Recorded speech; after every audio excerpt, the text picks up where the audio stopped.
Yo, what's going on, people? It's your boy Huncho, back at you again with another video. And it was only a couple of days ago where we took a look at a person in a position of authority, namely a police officer who was actively working for Cheshire Police.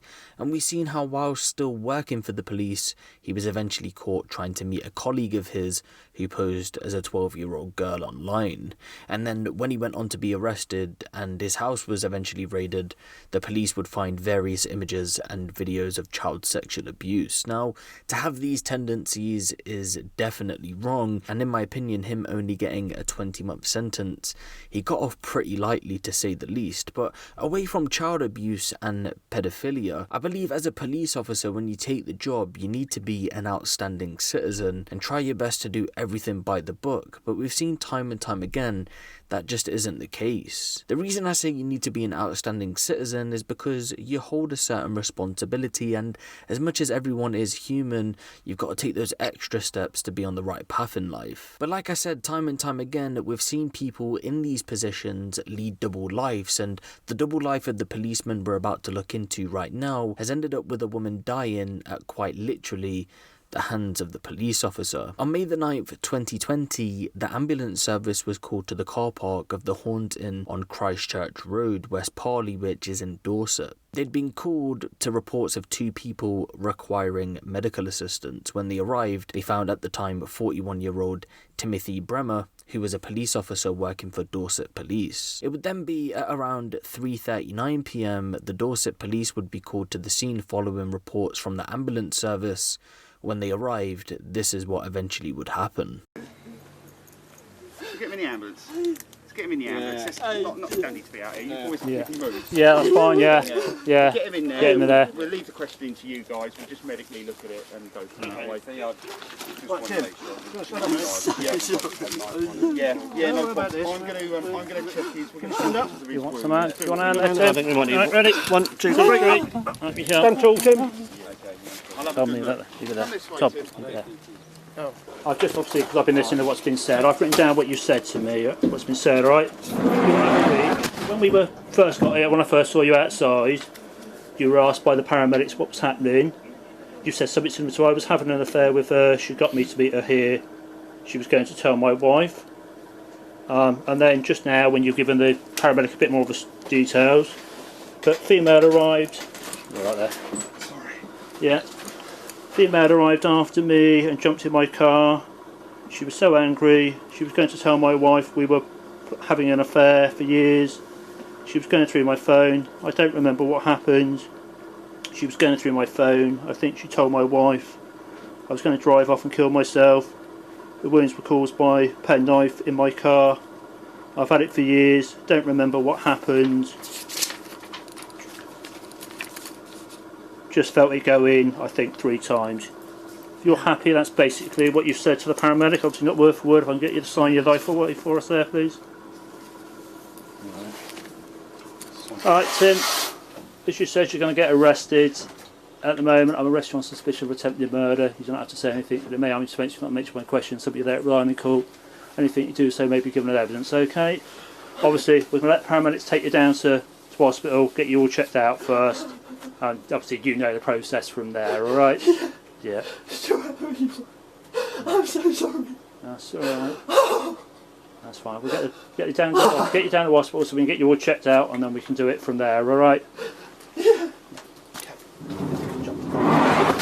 While this was all happening, a woman who was known to Timothy by the name of Claire Parry was found close by, and she was barely conscious. And she was rushed to hospital, but unfortunately she would go on to die a day later. Timothy would be taken to hospital for treatment to his arm because he had a self-inflicted knife injury, and although, like you've just seen in the clip, he was initially arrested on suspicion of attempted murder, when the news broke that Claire had been killed, he would go on to be arrested on suspicion of murder, and a few days later he would go on to be charged with a murder. He would go on to make various court appearances, but he would eventually go on to deny murdering Claire, but would go on to admit manslaughter, and in turn this meant he was holding himself accountable responsible for killing her but not murdering her. The prosecution wouldn't accept his manslaughter guilty plea, and so a trial was to go ahead where he was facing murder charges. The trial was to go ahead on the 12th of October 2020, and in court a timeline of events was laid out, which was told of how Claire and Timothy had met, how they eventually ended up having an affair with each other, and what exactly led up to the death of Claire. In 2005, Claire herself being a nurse and Timothy of course being a police officer, it was said that they had met each other whilst on a job, and from 2006 to 2011 it was said that the two had become sexually flirtatious and infrequent. The relationship then developed to an on and off affair as they were both married. Timothy would go on to reveal that they wouldn't talk when big events were occurring in their lives, but would pick up contact in the downtime. Eventually, Claire's marriage would start to break down, and her husband Andrew had started to become suspicious of the affair, and it was said that Andrew and Claire would attend marriage counselling.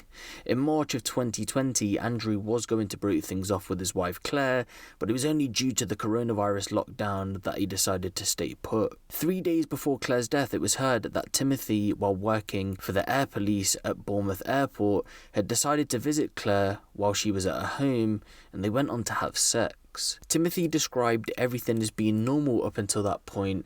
However, towards the evening, Claire would go on to get into a conversation on Facebook with a woman by the name of Kate Rhodes, who was also a police officer and a former partner of Timothy's. The conversation between Claire and Kate was said to have quote-unquote opened Claire's eyes, and then she began to relentlessly message Timothy, accusing him of cheating on her and threatened to tell his wife Martha about the affair. 2 days later, Timothy was working a night shift, and on his way home the next morning he spoke to Claire.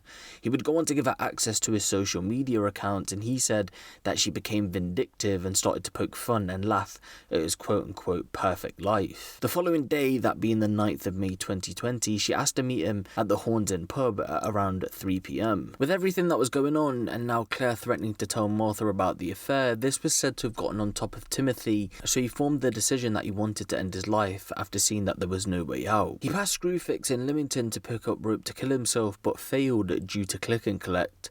I'm unsure what that currently means, but that's all that's being reported. He would then proceed to go and meet Claire to see what she wanted. At around 2:41 p.m, Timothy is seen entering the car park on CCTV, and a few minutes later the CCTV then picks up Claire. It was then said that Claire would get into Timothy's car, and it would be at some point she would then be in possession of Timothy's phone, and a text was sent from his phone to his wife Martha by Claire, which read, "I'm cheating on you." To this, Timothy then stabbed himself in the arm to show his desperation, and then he factory reset his phone so nobody could find him after he killed himself, because of course that was going to be his plan. Timothy was then said to have asked Claire to leave the car, but she refused, and when she did this, he walked around the front of the car to the passenger door. He tried pulling her out, but after failing to do so, he bundled in to push her out. He would go on to say that he had his arm around the top of her chest and it must have slipped due to the scuffle, and this would eventually lead to the death of Claire.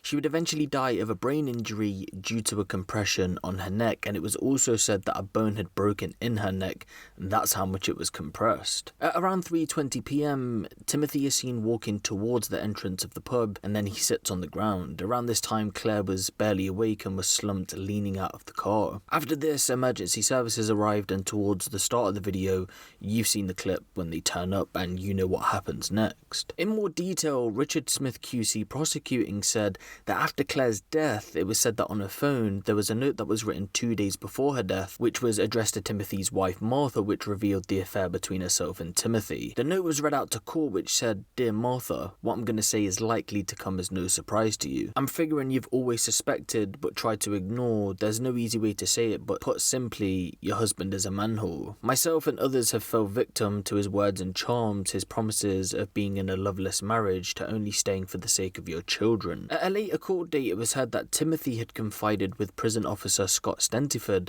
whilst on a wing for vulnerable people at HMP Exeter. Speaking in court, Scott gave evidence where he said, "He told me that he'd lost everything being in prison, lost his wife, his son, his house, his car, his job, and someone else that he loved. He also said that Timothy gave an account of what happened on that day, where he said that she was in the car with him and she was angry. She wanted to tell his wife what was going on. She said that it needed to be said. He didn't think it was appropriate that she told his wife what was going on. He felt it was more appropriate coming from himself, obviously in regards to Timothy. He said that he tried to get Claire out of the car, and so he grabbed a pocket, but it wasn't enough, adding, he just said that he put his arm around her neck and tried to pull her back out. Scott said that he was genuinely surprised that Timothy would go on to put his arm around her neck, being a police officer, because in training to be a prison officer, he would go on to say that you're trained to never put your arms or hands around someone's neck during a restraint. He continued, he just said it all happened so quickly. He did tell me it was an accident and he didn't mean to do it, and repeated it several times. He said he loved her and didn't want to harm her. In court, a custody interview was played, and in it, Timothy said that Claire had asked to examine his phone messages when he met her at Horns Inn on that fateful day. He said she would be vindictive or nasty, laughing or sneering if he told his wife that he loved her or missed her. Timothy also explained that he cut his own arm with a penknife while she was on the phone, adding, I wanted to kill myself, and the blood was pouring out, but she didn't even bat an eyelid. The court heard from Kate Rhodes, who we previously spoken about in regards to Claire messaging her. Kate was a Dorset police officer who engaged in a relationship with Timothy in 2011. Of course, around this time, Claire was also having an affair with Timothy. Initially, when Claire messaged Kate, she would go on to use a fake name, that being Louisa Morgan, and this was taking place just a couple of days before Claire's death. In these messages, it would start with Claire initially going on to tell Kate how she had fallen for Timothy, and Kate said in the messages that she experienced the same thing with him. Eventually, the messages would continue,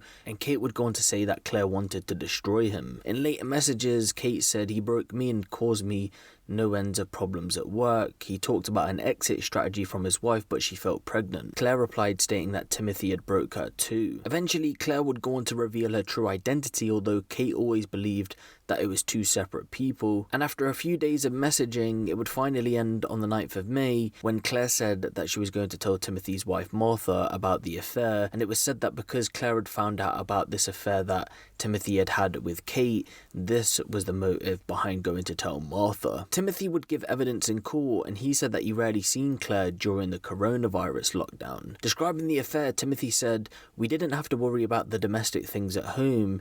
You could be all of your good things, not your bad things, none of your vulnerabilities. It was a suspended state of your best self. It was an affair. That's what you have an affair for.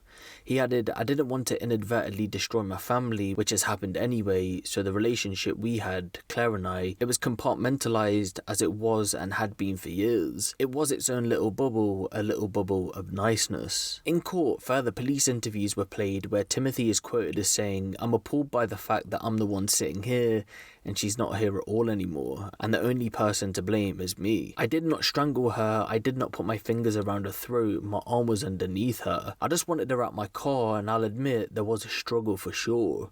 Describing the struggle to get out of the car, he said his forearm was underneath her neck, from his thumb to the crook of his elbow, and he was on top of her trying to push her out. Timothy described the incident as positional asphyxia, with Claire's diaphragm on the seat of the car and her upper body and head face down out of the car. He continued, maybe a position out of the car and the way her head was and my arm underneath, and there was a force because I was trying to get her out. I didn't strangle her with my hands. There's no way. There's absolutely no way. My arm is there and I'm on top of her and I'm trying everything to get her out the car. I never realised she was in pain. She was struggling. We were both struggling. I appreciate where the cars were parked. That's not ideal. There must be some CCTV that showed what happened because that will show it all. I need to know, are you happy with everything that I've said about the sequence of events? I don't want it to be misconstrued that I killed her, then sat there having a fag or whatever, then got help. DS Richard Wynne, who coordinated the investigation, was called as a witness. He would go on to confirm that Timothy had attended a training course as part of his job, which looked at positional asphyxia, which Timothy earlier on described. In the 2 days leading up to Claire's death, just as we explained on the timeline, Timothy would go on to tell the court that Claire had been relentlessly sending him messages because she had found out about the affair that he and Kate had. He said that Claire was angry with uncontrolled jealousy because she had found out he had previously had an affair with another woman, that being Kate, which left him feeling desperate. Timothy would go on to say, I had formed the decision that was going to end my life. I couldn't face the rejection from my family. I felt like I didn't have anyone I could talk to. He added it was like hurricanes in your brain. total turmoil, spinning plates, and they are falling on the floor. Timothy said that when Claire drove into the car park, she was angry, and after she got into his vehicle, she asked for his phone so she could look through his social media accounts. He said, "She was taking the mickey out of me. She was angry. She was being snide, nasty. She was so angry, I don't know if she was jealous of my perfect life, as she called it. If you remember on the timeline 2 days prior when Timothy went to her house to have sex with her, she then went on his phone at that time as well and was also said to have done the same thing." Although it had been over his events of what was said to have happened, in court he would also go on to explain this again. When asked by his lawyer Joanna Martin QC if he had planned to kill Claire, he replied absolutely not, adding, "I didn't intend to hurt her in any shape or form." Under cross-examination by Richard Smith QC prosecuting, he said that Timothy initially denied being a quote-unquote well-practiced liar, but then Timothy accepted the term after admitting he lied consistently well to his wife over the affair. When asked if he described himself as a devious bastard, Timothy responded, "That's how I consider myself now." Referring to the text message sent by Claire on Timothy's phone to his wife, the prosecution asked, when the text message went, "You were so enraged at the catastrophe that was now ensuing. You grabbed her so hard for so long that you fatally injured her." Timothy replied, "No." The prosecution continued, "You were so angry, was it because she laughed at you when you quickly tried to reset your phone?"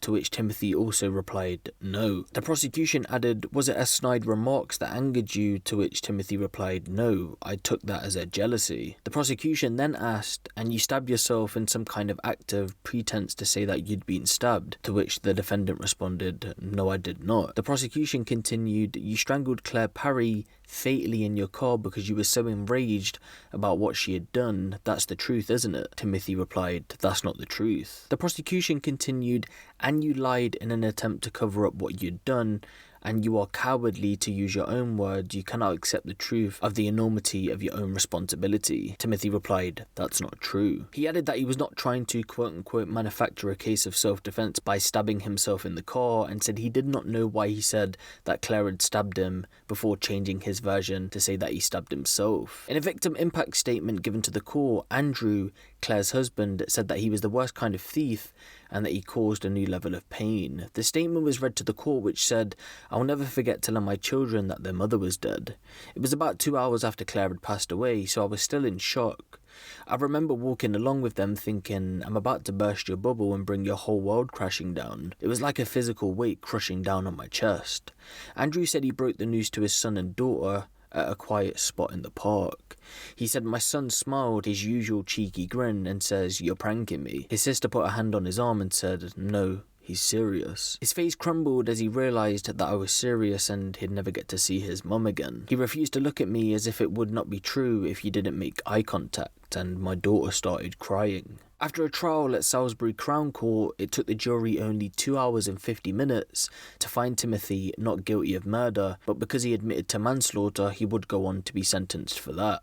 The following day, which would have been today, that being the 28th of October 2020, he was sentenced to 10 years and 6 months with a minimum term of 7 years. Judge Mr. Justice Richard Jacobs said that he was sure that Timothy intended to take Claire by the neck after she sent the text to his wife revealing the affair. He would go on to sentence Timothy on the basis that he lost control after the messages were sent rather than on the basis he unintentionally killed her. He said, "No words of mine can convey the tragedy for Claire's family of the events of that Saturday afternoon. Your actions have robbed the wider community of a highly qualified nurse who loved her job and looking after people. Your actions have not only cut short her life at a young age and robbed the community of a nurse, you have deprived her family of a daughter, wife and mother, as well as a sister and niece." After the trial, the Dorset police would come out to say this. Following the conclusion of Timothy Brehmer's trial at Salisbury Crown Court today, I can now confirm that a previous misconduct hearing was held here at Police Headquarters